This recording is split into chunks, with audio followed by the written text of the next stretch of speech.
Welcome everyone. Today in this video, I will tell you how I increase my marks in UPSC prelims from 85 to 115 plus. Because what I have observed in my UPSC journey that lots of CS students are getting marks around 80 to 85, and the same case happened with me in my earlier attempts. So I'll tell you 10 points which helped me to increase my marks from 85 to 115 plus. The first and the foremost important aspect of UPSC prelims is to fix the resources. What I'm observing that multiple resources is a recipe of failure. What it means? Because यहाँ पे क्या हो रहा है, 50 coaching, 100 teachers, 400 YouTube channels plus हर कोई suggestion दे रहा है. तो आप मल्टीपल रिसोर्सेज से क्या होता है, आप ड्यू अमाउंट ऑफ टाइम जो रिवीजन के लिए चाहिए होता है, जो क्लैरिटी के लिए चाहिए होता है, वो नहीं दे पाते हो. तो first you will have to fix the resources. वही एनसीईआरटी, वही लक्ष्मीकांत, वही न्यूज़पेपर. तो आपको पहले अपने रिसोर्सेज को फिक्स करना है. And out of 100 toppers you will find more than 95% toppers have done this. तो पहला रूल क्या है, आपको अपने रिसोर्सेज को फिक्स करना है. That will help you to revise again and again, and that will ensure you are getting conceptual clarity. Second important thing which helped me in my UPSC prelims journey, that was the importance of previous year question. Now I tell you, UPSC same question repeat नहीं करती है, may be एक दो कर देती है, but through PYQ आपको important themes का आइडिया लगता है. Secondly, you get an idea of the language of a UPSC, like there are extreme words, general words, consistency among the statement, two opposite statement. So you must get an idea of the language of UPSC. And the third important aspect of previous year question is more about understanding the psychology of UPSC, because UPSC has given only two things, syllabus and PYQ. So through PYQ आप UPSC के mindset को पढ़ने की कोशिश करते हो, and after मेरे हिसाब से आप 15 साल के PYQ कर लोगे प्रीलिम्स में, यू गेट एन आइडिया कैसे UPSC गेम खेलती है. ठीक है.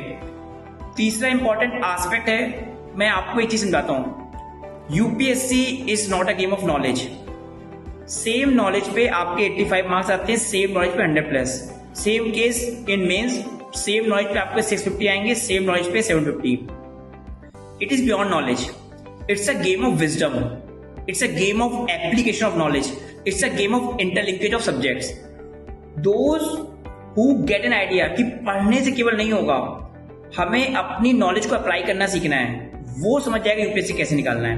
तो one side gate an idea कि ऐसा होता है. देन आई वॉज लाइक कि मैं रिवीजन ज्यादा करता था, क्लैरिटी ज्यादा फोकस करता था, क्योंकि आपको आउट ऑफ दोज 100 क्वेश्चन 30 से 35 वो आपके होंगे बुक से.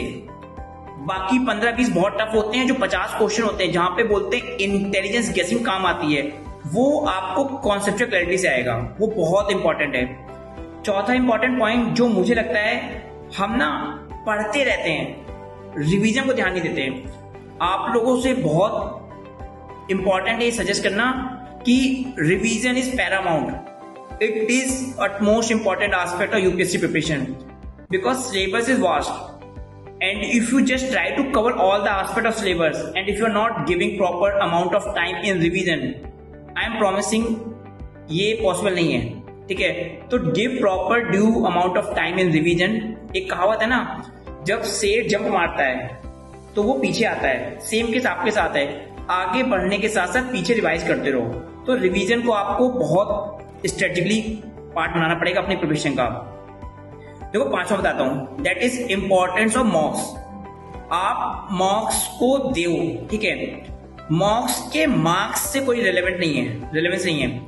मॉक्स की 3 इंपॉर्टेंट चीजें. पहला, आपको टाइम मैनेजमेंट सीखना है कि उस 2 घंटे में आपको किस 15 मिनट में कहां पे होना है, आधे घंटे में कहां पे होना है, 1 घंटे में कहां पे होना है. Through मॉक्स you practice of time management, क्योंकि वो 2 घंटे में टाइम मैनेजमेंट पैरामाउंट है, बहुत इंपॉर्टेंट है. दूसरा इंपॉर्टेंट एस्पेक्ट ऑफ मॉक्स है आप ना अपनी स्ट्रेंथ एंड वीकनेस जानो, आपका पॉलिटी अच्छा है, इकोनॉमिक्स अच्छा है, इन्वायरमेंट अच्छा है, वो आप थ्रू मॉक्स से रियलाइज कर लोगे। एंड तीसरा, कई कई चीजें होती है जो हमें बुक पे नहीं मिलती है या हमारे जो टॉपिक होता है उसमें नहीं पढ़ाया जाता है, तो थ्रू मॉक्स आपको सप्लीमेंट्री ऐड हो जाता है। तो मॉक्स देना बहुत इंपॉर्टेंट है। इसमें भी अराउंड 2 कोचिंग के सेक्शनल मॉक्स दो 40 एंड 30 फुल लेंथ, तो आपको ऑन एंड एवरेज देखोगे 70+ मॉक्स हो गए, तो आपके इजिली 100+ मार्क्स आते हैं। मेरे 2022, 23, 24 तीनों में 100+ थे, ठीक है। तो मेरा सिंपल था कि 70+ मार्क्स देने हैं, उसमें मैं 25+ फुल लेंथ देता था। तो मार्क्स देने हैं वो 15-20 मार्क्स से नहीं होने वाला यूपीएससी, ठीक है। कुछ का हो जाता है, बट जनरल आप देखोगे मोस्टली टॉपर्स आप अच्छे अमाउंट में मार्क्स देते हैं। छठा इंपॉर्टेंट एस्पेक्ट, देखो हम लाइफ में फेल इस माने नहीं होते कि हमने मेहनत कम करी थी, हम फेल इस मारे होते हैं क्योंकि हमारी स्ट्रेटजी गड़बड़ थी। जैसे अभी जब मैंने 24 का अटेम्प्ट दिया था, तो मेरे माइंड में क्लियर स्ट्रेटजी थी कि मैं क्या करने वाला हूं 2 घंटे में। तो आपको स्ट्रेटजाइज करना होता है, कितने क्वेश्चन अटेम्प्ट करने हैं, किस मिनट पे आप कहां पे होगे, लास्ट के 50 मिनट में क्या करना है, पहले 15 मिनट में क्या करना है, पेपर टफ आ गया तब क्या करना है, ठीक है। किन चीज को सेकंड मतलब लंबा क्वेश्चन उसको कैसे करना है, ठीक है। जहां पे लैंग्वेज है, गैसिंग कैसे करनी है, स्ट्रेटजाइज योर प्लानिंग। अगर आप स्ट्रेटजी नहीं बना रहे हो तो आप कहीं ना कहीं यूपीएससी के अकॉर्डिंग नहीं जा रहे हो। तो स्ट्रेटजी इज पैरामाउंट, ठीक है। छठा इंपॉर्टेंट पॉइंट, सातवां बताता हूं। देखो आप ही समझ लो, यूपीएससी में बिना करंट अफेयर के एग्जाम नहीं निकलने वाला। तो करंट अफेयर इज लाइक कि अभी मैंने 25 की एनालिसिस करी 2025 प्रीलिम्स की, अराउंड 30 क्वेश्चन यूपीएससी प्रीलिम्स में करंट अफेयर से थे। तो आप करंट अफेयर को हटा नहीं सकते हो, ठीक है। और प्लस यूपीएससी के क्वेश्चन ही करंट ओरिएंटेड होते हैं। तो आपको ध्यान में रखना है कि करंट अफेयर को अच्छे से करना है। What I used to do, मैं हिंदू डेली पढ़ता था, एक्सप्रेस का कंपाइलेशन आता है मंथली, वो मैं देखता था, सनसेट टीवी देखता था, और कुछ जैसे प्रिंट हो गया शेखर गुप्ता शो या फर्स्ट पोस्ट पे। तो ये मेरे हैबिट थी कि मैं जो न्यूज़पेपर देखना है, और उससे मैंने बहुत सारे एलिमिनेशन कर दिए थे, क्योंकि मुझे पता था ये तो हो नहीं सकता, ये हो नहीं सकता, क्योंकि पढ़ाई हुआ था न्यूज़पेपर में। और प्लस वहां से आपको ब्यूरोक्रेटिक माइंड पता चलता है। जब सनसेट टीवी देखते हो, हिंदू के एडिटोरियल्स पढ़ते हो, वो बहुत इंपॉर्टेंट था, जिसने मुझे हेल्प किया। देखो आठवां बताता हूं जो मुझे आप लोगों को सेशन देना है कि ना आपको 6 सब्जेक्ट होते हैं current affair, that is polity, economics, geography, history, environment and science. आप 6 को एक साथ नहीं रख सकते हो। लाइक आप तो फिर वो है ना कि आपको अपनी स्ट्रेंथ वीकनेस नहीं पता है। जैसे मुझे पता है कि मेरी हिस्ट्री अच्छी नहीं थी, तो मैंने पॉलिटी, इकोनॉमी, ज्योग्राफी, इन्वायरमेंट को बहुत अच्छे से कर लिया था। And there will be around 55 to 60 question from these 4 topic. I still remember 2022, 23, 24 में मेरा एक भी क्वेश्चन इकोनॉमिक्स से गलत नहीं होगा, और 1 या 2 पॉलिटी से। तो मेरा क्या होता था कि ये चीजें आसानी हो जाती थी। और वहां पे ऐसे क्वेश्चन अगर आपको पॉलिटी, इकोनॉमिक्स अच्छे से आ जाते हैं तो व्हाट हैपेंस, आपको कॉन्फिडेंस बढ़ जाता है। तो मैंने इनको बहुत बार पढ़ा, बहुत रिवीजन किया, बहुत मॉक्स दिए। मैं मोस्टली हर कोचिंग के पॉलिटी, इकोनॉमी एंड एनवायरमेंट के मॉक्स देता था, सो दैट मुझे कोई ऐसा टॉपिक ना दिखे जो रह गया हो, तो वो मुझे हेल्प किया। 9th, देखो काम and compose mind, MS Dhoni देखते हो, अनफ्लैपेबल एटीट्यूड होता है। जितनी सिचुएशन टफ होती है उतना आपका माइंड काम कंपोज होगा। जब आपका माइंड काम कंपोज होता है तब आपका माइंड अप्लाई अच्छी करता है नॉलेज को, समझ रहे हो। अगर माइंड में ही कंफ्यूजन है, ये सोच रहे हो वो सोच रहे हो, तो क्वेश्चन ही नहीं पढ़ पाओगे, बहुत सारी बेसिक गलती कर दोगे। तो ब्रीदिंग करो। मैं हर 30 मिनट बाद एक ब्रीदिंग लेता था, 2 से 3 लंबी ब्रीदिंग, जिससे मेरा माइंड पे कहते हैं प्रॉपर अमाउंट ऑफ ऑक्सीजन पहुंचती थी, काम कंपोज हो जाता था, और फिर मैं क्वेश्चन को प्रॉपरली रीड करता था। उसने मुझे बहुत हेल्प किया। एंड लास्ट जो मुझे लगता है, देखो कहते हैं ना ईसीजी मशीन में अप्स एंड डाउन्स आते हैं, वैसे ही इस प्रिपरेशन में कभी होप होगी, कभी एंजाइटी होगी।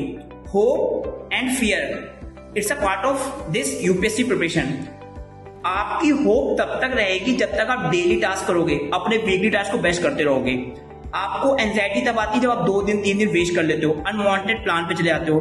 तो make sure you are daily, आपके जो डेली टास्क हैं, वीकली टास्क हैं, मंथली टास्क हैं, उसको अच्छे से करो।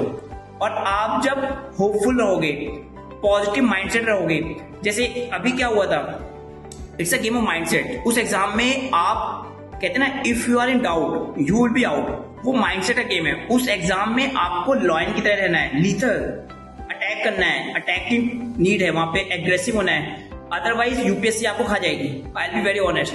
तो आपको माइंडसेट चेंज करना है, होपफुल रहना है, अपने आप में एक गुड फैक्टर होना चाहिए, फील गुड फैक्टर होना चाहिए।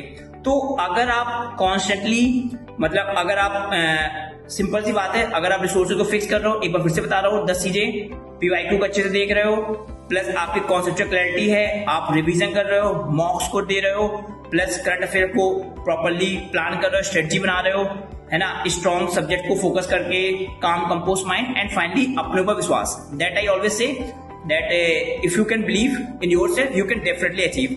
सो आई होप आप लोगों को ये पॉइंट समझ में आएंगे, एंड आई विश आप लोग जल्दी से इस यूपीएससी के माइंडसेट को समझ के आप एक अपना एक्सट्रीम हार्डवर्क वाला एफर्ट दो। एंड आई विश आप लोग जितने लोग देख रहे हो मैक्सिमम बच्चे मेंस लिखें, एंड आफ्टर दैट हम आगे का प्लान करते हैं। तो बाकी यही है, आगे मैं ऐसी कई चीजें बताऊंगा, GS2 में मैंने कैसे मार्क्स बढ़ाए, ऑप्शन में कैसे बढ़ाए, ऐसे में कैसे बढ़ाए, तो उसके लिए आप चैनल को सब्सक्राइब कर दो। बाकी लेट्स सी कैसे चीजें बेटर होती हैं। I am coming with lots of planning, so see you all, thank you.